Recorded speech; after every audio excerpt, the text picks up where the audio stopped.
Monday to Friday. Back to back classes live from studio.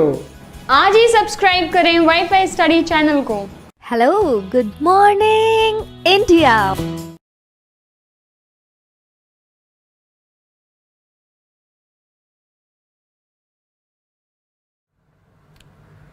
Hello friends, welcome to WiFi study changing the way of learning. स्वागत है आप सभी का India के number 1 study channel WiFi study पे। So friends, जैसा कि आप सभी को मालूम है कि रिसेंटली अपने पार्लियामेंट के अंदर एक बिल पास हुआ है जिसके बारे में हम डिस्कशन करने वाले हैं, जो कि एक कंज्यूमर प्रोटेक्शन बिल 2019। किसी टाइम पे दोस्तों कंज्यूमर प्रोटेक्शन बिल जो है, जो एक्ट है वो 1986 है, जो कि उसको बदलाव करके अभी रिसेंटली बिल लाया गया है, जो कि लोकसभा और राज्यसभा के अंदर पास हो चुका है और अब ये कानून बन जाएगा जब प्रेसिडेंट इसके ऊपर साइन कर देंगे। आप सोच रहे होंगे कि सर इस बिल के अंदर ऐसा क्या है जो कि हमें पढ़ने के लिए ज़रूरत है। तो दोस्तों डेफिनेटली ऐसी बहुत सारी चीज़ें हैं जो कि इसके अंदर इंक्लूड करी गई है, जो कि आप लोगों को पता होना बहुत ज़रूरी है और आपके देश के सब एग्जाम के लिए काफ़ी महत्वपूर्ण भी है। आपने कई बार देखा होगा कि टीवी एडवर्टीजमेंट के अंदर कई सारे सेलिब्रिटीज़ होते हैं जो कि कोई भी फेक एड्स करते हैं और उनके ऊपर कोई कार्रवाई भी नहीं होती है। फेयर एंड लवलीज है, आपने देखा होगा, कई सारे डिओड्रेंट है, कई सारे परफ्यूम्स है, कई सारे ऐसे एडवर्टीजमेंट है जो कि आते रहते हैं और जो कि गुमराह करते हैं जनता को, कंज्यूमर को, और लोग जो है उनके चीज़ों की वजह से, एडवर्टीजमेंट की वजह से लोग खरीद लेते हैं, समझ रहे हैं, और उसके बाद में पता लगता है कि उसके रिजल्ट तो वैसे है ही नहीं जैसे कि होने चाहिए। तो उसी को लेकर दोस्तों ये कंज्यूमर प्रोटेक्शन बिल जो है वो पास किया गया है। इस वीडियो के अंदर हम क्या बातचीत करने वाले हैं वो हम सब देख लेते हैं, ठीक है। आपकी नॉलेज के लिए और आपके एग्जाम के लिए, दोनों के लिए काफी इंपॉर्टेंट है। सबसे पहले तो दोस्तों घटनाक्रम, कब से इसकी शुरुआत हुई थी उसके बारे में जानेंगे। उसके बाद में देखेंगे बिल के महत्वपूर्ण पॉइंट, क्या इस बिल की विशेषताएं हैं, उसके बारे में हम जानकारी लेने वाले हैं। उसके बाद में हम करेंगे कंपैरिजन 1986 के अंदर जो कंज्यूमर प्रोटेक्शन एक्ट हुआ करता था और आज वाला जो ये एक्ट है, इन दोनों के बीच में क्या अंतर है वो देखने वाले हैं। उसके बाद में लास्ट में मैं आपको ये बताऊंगा कि इस बिल की खामियां क्या है और लास्ट में इस बिल के फायदे क्या है। इन दोनों के बारे में भी डिस्कशन करेंगे। समझ गए मेरी बात, ठीक है। ये जो कंज्यूमर प्रोटेक्शन बिल है दोस्तों, कौन सी मिनिस्ट्री के अंडर में है? Consumer affair, food and public distribution के अंडर में। पहली बात तो आपको ये ध्यान रखने की जरूरत है। आगे चलते हैं, सबसे पहले देखते हैं दोस्तों घटनाक्रम, किस तरीके से इसकी शुरुआत हुई है और ये कंज्यूमर प्रोटेक्शन होता क्या है। ये कंज्यूमर प्रोटेक्शन होता क्या है, देखिए दोस्तों, उपभोक्ता संरक्षण कानून जो है ये क्या है, ये हमारे जो जनता है उनके राइट से कंज्यूमर के, ताकि क्या हो सके, हम मार्केट के अंदर फेयर ट्रेड कर सके, जो व्यापार हो वो कैसा हो, बिल्कुल निष्पक्ष हो, प्रतिस्पर्धा जो है वो बनी रहे और बाजार में जो भी जानकारी मिल रही है किसी भी सामान की या सेवा की, उसकी सटीक जानकारी की जो उपलब्धता है वो आपको मिलती रहे। इस चीज को लेकर जो है ये कानून जो है वो बनाया गया था। अगर कोई गलत तरीके से बिजनेस कर रहा है, फ्रॉड कर रहा है, गलत तरीके से अपने प्रोडक्ट को बेचने की कोशिश कर रहा है, तो आप उसके खिलाफ क्या कर सकते हो, कंप्लेन दायर कर सकते हो कंज्यूमर कोर्ट यानी कि उपभोक्ता संरक्षण के अंदर। समझ गए मेरी बात, ठीक है। थोड़ा सा इसको जूम कर देता हूं, काफी सारे बच्चों को कुछ नजर नहीं आ रहा होगा इसके अंदर। ये लो भाई, अभी तो नजर आ रहा है, ठीक है। चलो समझ गए मेरी बात। तो जो मैंने आपको बात बोली है ये वही मैंने यहाँ पे लिखी है। फेयर होना चाहिए आपका ट्रेड, मार्केट में कंपटीशन होना चाहिए और एक्यूरेट इंफॉर्मेशन है जो कि आपको मिलनी चाहिए किसी भी प्रोडक्ट की। जैसे कि आपने देखा होगा 30 किलो जो है वो वेट कम करो 7 दिनों के अंदर, ऐसा हो सकता है क्या? इंक्रीज कर लो हाइट अपनी, मेमोरी पावर इंक्रीज कर लो, काले कर लो बाल 15 दिन में, जो अपनी स्किन है उसको कैसे कर लो, फेयर कर लो, है ना। 3 लड़कियां दिखाई जाती है, तीनों जो है वो अलग अलग होती है और दिखाया जाता है कि 15-15 दिन में कलर बदल रहा है। समझ गए। तो इस तरीके से मिसलीडिंग एडवर्टीजमेंट को रोकने के लिए इस बिल को लाया गया है, समझ गए। तो ये बोला गया है कि आप कोई भी पैसा अपना, अगर हार्ड अर्न्ड मनी को, जो मुश्किल से आपने जो पैसे कमाए हैं उसको सही तरीके से सही जगह पे जो है आपको इन्वेस्ट करना है। मिसलीड अगर आप इस तरीके से कुछ देखते हो तो आप इसके खिलाफ कंज्यूमर कोर्ट के अंदर कंप्लेन कर सकते हो। समझ गए मेरी बात। चलिए आगे बात करते हैं। आप देखते हैं दोस्तों कंज्यूमर प्रोटेक्शन बिल 2019 जो है इसकी शुरुआत किस प्रकार से हुई है, समझ गए। चलिए थोड़ा सा इसको मैं जूम कर देता हूं, आपको आसानी रहेगी। सबसे पहले दोस्तों 2018 के अंदर जो है ये बिल आया था लोकसभा के अंदर, समझ गए। उसके बाद में दिसंबर 2018 के अंदर इसको बिल को पास किया गया, उपभोक्ता संरक्षण विधेयक को जो है वो पारित किया गया।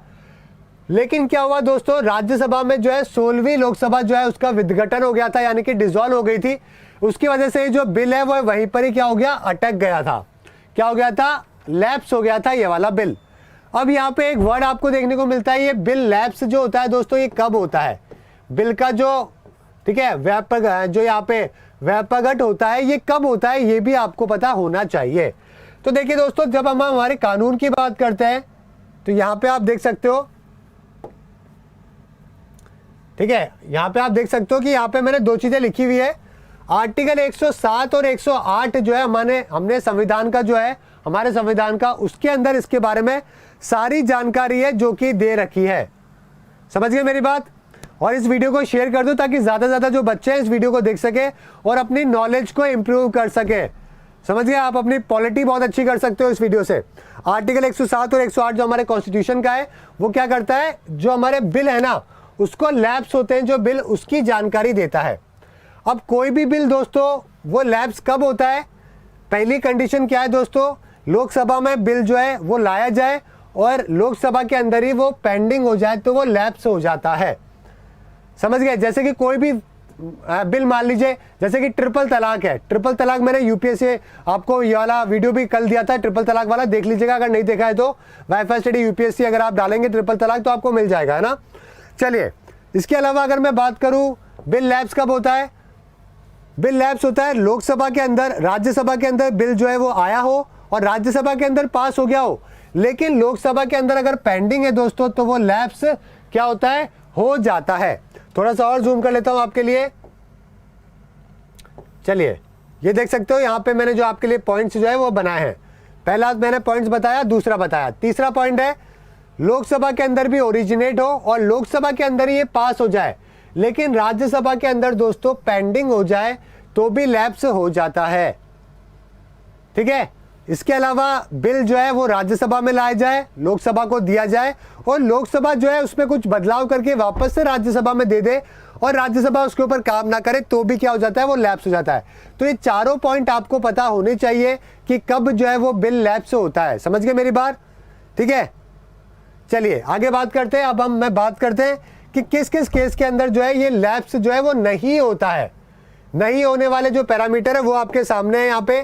पहला है दोस्तों, बिल लैप्स कब नहीं होता, कि बिल राज्यसभा में पेंडिंग है और लोकसभा ने उसको पास नहीं किया तो बिल उसको लैप्स करने का मतलब बनता ही नहीं है। प्रेसिडेंट लोकसभा राज्यसभा से पास हो गया हो लेकिन प्रेसिडेंट ने साइन नहीं किया हो तब भी ये लैप्स नहीं होता है। ज्वाइंट सिटिंग के टाइम पे भी ये लैप्स नहीं होता है।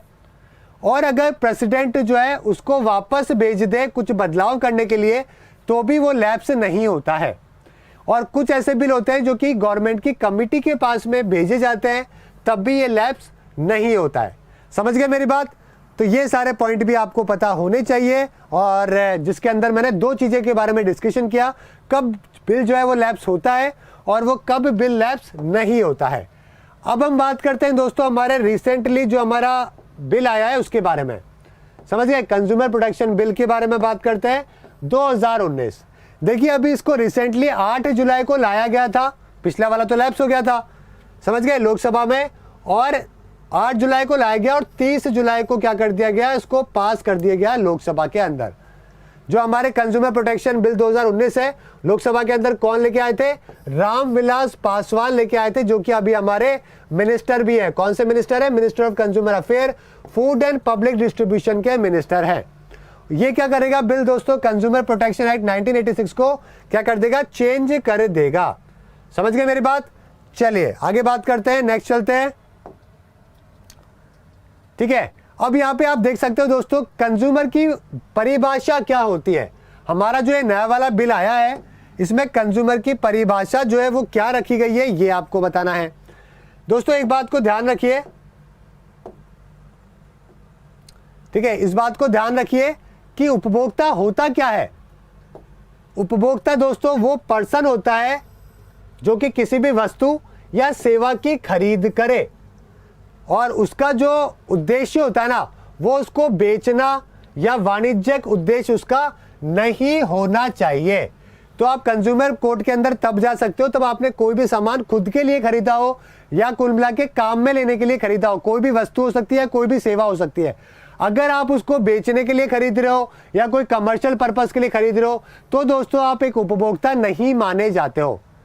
अगर आप कोई भी चीज खरीद रहे हो किसी भी प्रकार से, ऑफलाइन खरीद रहे हो, ऑनलाइन खरीद रहे हो, टेली शॉपिंग के माध्यम से, मल्टी लेवल मार्केटिंग के माध्यम से, डायरेक्ट सेलिंग के माध्यम से, किसी भी तरीके से खुद के उपभोग के लिए ले रहे हो तो आप कंज्यूमर कहलाते हो। अगर आप उसको वापस से बेचने के लिए कोई भी वस्तु को या सेवा को ले रहे हो या फिर उसको कमर्शियल पर्पस के लिए ले रहे हो तो आप जो है कंज्यूमर नहीं माने जाते हो। ये बात आपको ध्यान रखना है। समझ गए मेरी बात? चलिए आगे बात करते हैं यहां पे दोस्तों। इसके अलावा दोस्तों यहां पे क्या फायदे हैं जो कि यहां पे दिए गए हैं। 6 कंज्यूमर राइट्स है जो कि इसके अंदर डिफाइन करे गए हैं। कितने? 6 कंज्यूमर राइट्स है जो कि इस बिल के अंदर डिफाइन करे गए हैं। इसके अलावा जैसा कि मैंने आपको पहले भी बताया कि हर चीज के लिए एक अथॉरिटी बनाई जाती है। तो हमारे यहाँ पे कौन सी अथॉरिटी बनाई गई है? सेंट्रल कंज्यूमर प्रोटेक्शन अथॉरिटी है जो कि बना रखी है। सेंट्रल गवर्नमेंट क्या करेगी? प्रोटेक्ट करेगी, प्रमोट करेगी, एनफोर्स करेगी कंज्यूमर के राइट्स को। और इन्वेस्टिगेशन कौन करेगा? ये अथॉरिटी है जो कि क्या करेगी? इन्वेस्टिगेशन करेगी। समझ गए मेरी बात? तो ये बात भी आपको यहाँ पे ध्यान रखनी है। अब आगे चलते हैं दोस्तों। अगर कोई इसका वायलेशन करता है, समझ गए, पेनल्टी जो है वो किस चीज के ऊपर लगाई गई है वो भी देख लेते हैं। यहां पे आप देख सकते हो, मैं आपको एक एक करके बता देता हूं। यहां पे आप देख सकते हो कि पेनल्टीज जो दी गई है, जो भ्रमित करते हैं विज्ञापन, उनके लिए सजा का प्रावधान है जो कि रखा गया है। अगर कोई अथॉरिटी जो है वो क्या करेगी? पेनल्टी लगाएगी या फिर फाइन लगाएगी किसी भी मैन्युफैक्चरर के ऊपर या फिर एंडोर्सर के ऊपर। यानी कि दोस्तों यातन पराग और वो क्या सब है जो एडवर्टीजमेंट आते रहते हैं, तो ये कौन है? ये समर्थन करता है और या कोई निर्माता है, उसके ऊपर सजा का प्रावधान कितना दिया गया? 10 लाख रुपए या 2 वर्ष तक की जो कारावास है उसका यहाँ पे क्या दिया गया है? प्रावधान दिया गया है। और अगर वो वापस से ऐसे काम करता है तो जुर्माना 50 लाख रुपए या 5 साल तक की सजा का प्रावधान इसके अंदर दिया गया है। यानी कि इस तरीके का कोई भी भ्रमित विज्ञापन जो है कोई नहीं कर सकता है। अगर आप इसकी कंप्लेन करते हो तो 21 दिन के अंदर आपकी कंप्लेन जो है वो स्वीकार कर ली जाएगी। और उसके बाद में अगर आपका केस 1 करोड़ तक का क्लेम किया गया है तो आपका डिस्ट्रिक्ट कोर्ट में जाएगा। इसके अलावा अगर आपका केस जो है वो 1 से 10 करोड़ तक का है दोस्तों, अगर आपने जो कंप्लेन करी है 110 करोड़ तक के, तो स्टेट का जो कंज्यूमर कोर्ट है वहां पे जाएगा। और अगर 10 करोड़ से ऊपर का है दोस्तों तो नेशनल कंज्यूमर कोर्ट के अंदर आपका केस जाएगा और उसके बाद में सुप्रीम कोर्ट के अंदर जाएगा। तो इस तरीके से मैंने आपको बताया दोस्तों कि किस वजह से जो है सजा होगी, क्या सजा होगी, कितने दिनों के अंदर आपकी एप्लीकेशन जो है वो इंक्लूड कर ली जाएगी और कहाँ पे जो है वो आपका केस जाएगा। ठीक है, तो ये सब हमने देखा। अब हम चलते हैं दोस्तों, कंपेयर करते हैं फीचर्स। हमारा जो 1986 का था और 2019 का है, इन दोनों में फर्क क्या है? पहले क्या हुआ करता था दोस्तों? पहले क्या हुआ करता था कि जो हमारे कंज्यूमर कोर्ट के जो मेंबर हुआ करते थे ना, वो न्यायिक अनुभव वाले हुआ करते थे, जिनको जैसे कि कोई सेशन कोर्ट का जज है, हाई कोर्ट का जज है, ऐसे जो जुडिशियल एक्सपीरियंस वाले लोग होते थे। अभी क्या कर दिया गया है 2019 के अंदर, न्यायिक अनुभव की आवश्यकता जो है वो बिल्कुल भी नहीं है। समझ गए? तो ये पॉइंट नेगेटिव है कि पॉजिटिव है? नेगेटिव है। जिसको न्यायिक अनुभव की एक्सपीरियंस नहीं है वो कैसे न्याय कर पाएगा उस लेवल का, ये थोड़ा सा यहाँ पे नेगेटिव पॉइंट है। मेंबर के अपॉइंटमेंट की बात करें, नियुक्ति की, तो पहले क्या होता था दोस्तों कि जजेस की एक सिलेक्शन कमेटी हुआ करती थी जो कि किया करती थी। अभी क्या करेगी गवर्नमेंट खुद जो है वो क्या करेगी? अपॉइंट करेगी। तीसरा दोस्तों, उत्पाद की दायित्व की बात करें, प्रोडक्ट की लायबिलिटी की, तो पहले कोई स्पष्ट रूपरेखा नहीं बना रखी थी। अभी क्या हो गया? स्पष्ट रूपरेखा बना दी गई है। आपके कोई भी जो प्रोडक्ट है उसके अंदर क्या होगा कि अगर उसके वारंटी के अंदर है या वो खराब निकल गया या उसने डेट नहीं लिख रखी, किसी भी प्रकार की कोई भी कमी है तो आप केस कर सकते हो। तो ये पॉजिटिव है। ऊपर वाला भी नेगेटिव है, क्योंकि अगर आप सरकार के खिलाफ केस करोगे तो सरकार ने तो अपॉइंट करे यहाँ पे लोग, तो वो आपको शायद हो सकता है अच्छी तरीके से फैसला नहीं सुना है। आगे बात करें अनफेयर कॉन्ट्रैक्ट।